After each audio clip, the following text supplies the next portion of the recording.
دیکھو ہم جو اس دنیا کے اندر یہ جو بدنام ہو رہے ہیں، ذلیل ہو رہے ہیں، اس لیے نہیں کہ ہم اسلام پہ چل رہے ہیں، اس لیے پٹ رہے ہیں، اس لیے ذلیل ہو رہے ہیں کہ اسلام پہ نہیں چل رہے ہیں۔ اسلام پہ چلنا شروع کر دو، تمہاری لوگ ایسی عزت کریں گے جیسے صحابہ کی عزت کریں گے، تمہیں لوگ ایسے چاہیں گے جیسے صحابہ کو چاہتے تھے۔ تمہارا لوگوں کو نہ چاہنا، تمہارا ذلیل و رسوا ہونا اس وجہ سے ہے کہ تم صحیح اسلام دین پہ نہیں چل رہے ہو۔ یہ تو ہو گیا ماں باپ اور جو ہے نا بیٹوں کا، بھائیوں بہنوں کا۔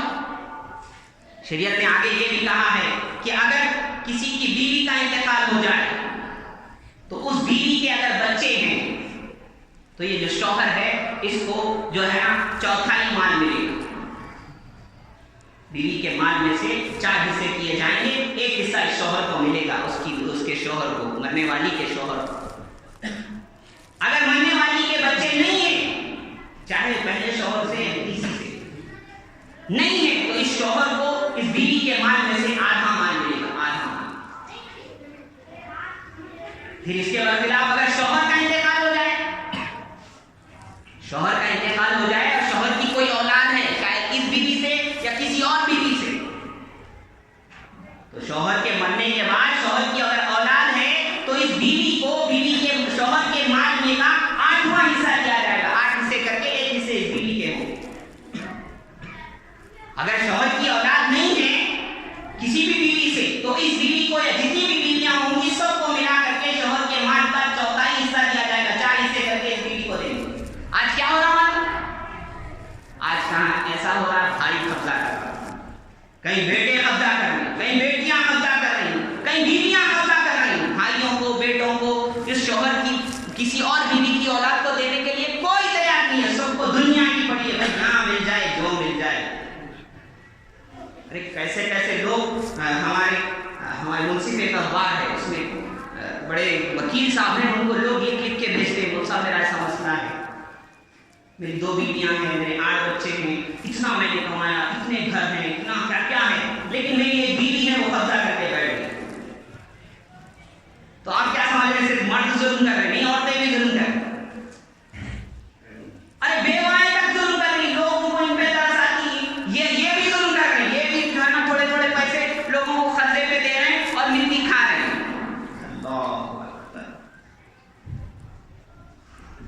یہ تو ہمارا یہ حال ہے نا، جیسے حضرت ابوبکر نے فرمایا تھا کہ کوئی آدمی جھوٹ بولے تھوڑا برا ہے، بادشاہ جھوٹ بولے بہت برا ہے۔ ایک کو کہیں جھوٹ بول،